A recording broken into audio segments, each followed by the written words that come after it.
Ever tried to touch happiness or see justice? You can't. That's because they're abstract nouns.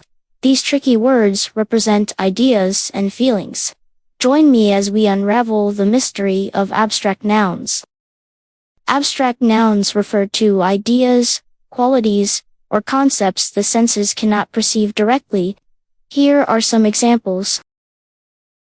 Abstract noun: you can't see, touch, taste, hear, or smell an abstract noun. Can you see or touch love? What about kindness? What about knowledge? Sadness is an abstract noun. You can't see the idea of sadness. It is a feeling. You can see a frown on someone's face or tears in their eyes. Another example is beauty. It is an idea, not a physical object. Freedom. It is a concept, not something you can hold in your hand. Justice.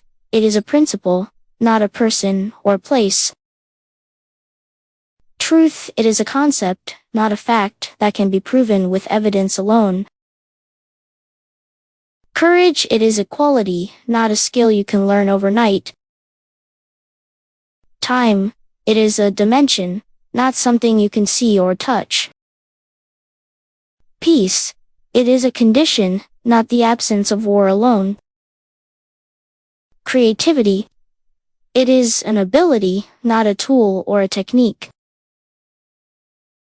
Loyalty. It is a commitment, not a contract. Wisdom. It is knowledge and understanding applied effectively, not just book learning. Success. It is a subjective achievement, not a universally defined goal. Faith. It is a belief, not a tangible proof. Compassion. It is an empathetic response, not a forced action. Humor. It is a way of perceiving the world, not a joke told. Confidence. It is a belief in oneself, not arrogance. Inspiration. It is a motivating force, not a physical object. Quiz time. Is joy an abstract noun? Why or why not?